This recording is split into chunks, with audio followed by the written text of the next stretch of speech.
we've all noticed an increasing need for materials engineers in this field. I mean, there's exhibits A, B, and C right here.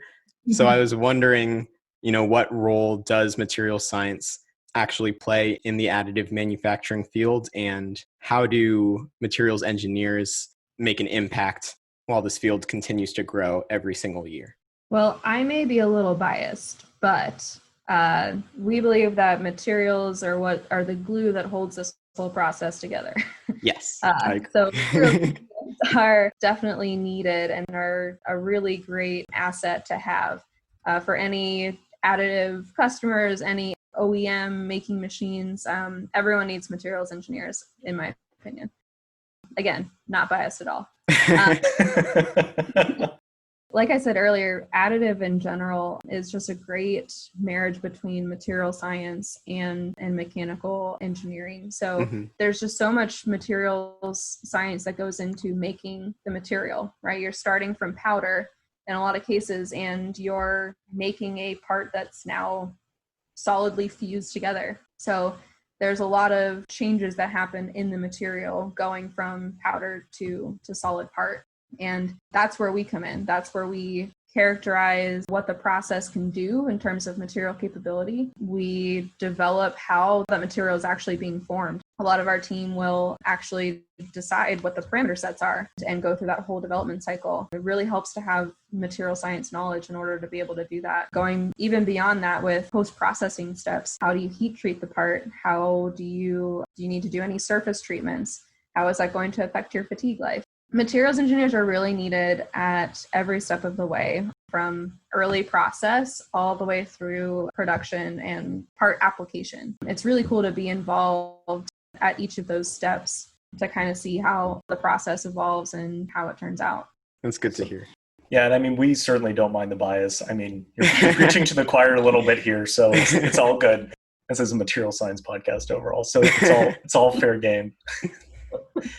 So in terms of additive manufacturing, it's not just this monolithic thing that happens in one singular way, one size fits all method for doing additive manufacturing. So amongst these different modalities of additive manufacturing, which one of these modes do you see being the most promising for wide-scale manufacturing in the future?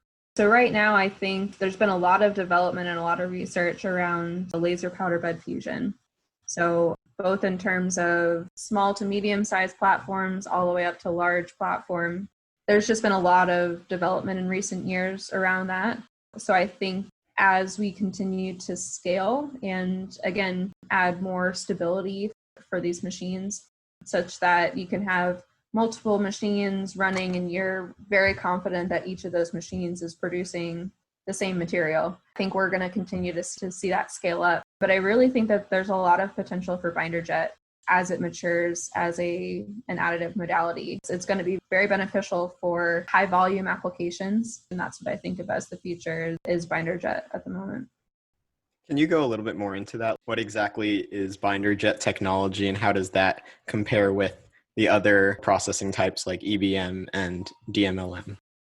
Electron beam has a much higher density of power. So you typically build with larger powder particles and thicker layers. So typically it's a little bit of a faster process than the laser methods, but the surface quality is usually a little bit less, and your feature resolution is also a little bit less. And because it's an electron beam, you actually sinter the entire powder bed together. So that entire powder bed is partially sintered into this cake-like structure, so that once the electron beam actually hits the powder, you don't want that powder to scatter all over the place. So we sinter it together before you actually melt it. But that means if you have any internal structures, it's really hard to get that sintered powder out of those internal structures as well. So on the laser side, when the powder's free flowing, it's a lot easier to extract that powder. So between electron beam and laser powder bed fusion, there's a lot of things to consider for your application specifically. And then going to binder jet is also a powder bed method. You lay down a layer of powder, but instead of actually melting the powder during the process, You then draw the pattern with a binder, a polymer binder, or it's essentially a glue. So you're laying down this layer of glue, you cure it a little bit, and then you lay down the next layer. So you're binding this part together basically with a polymer glue.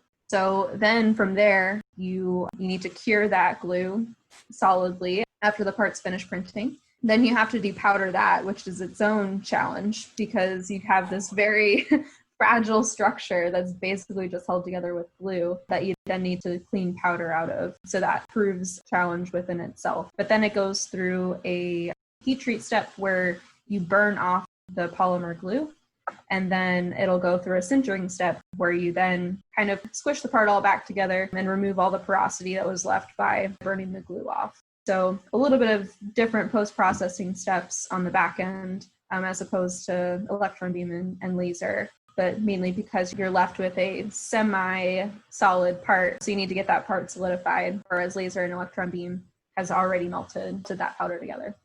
So is that the biggest challenge right now, is figuring out that fragility and keeping everything together?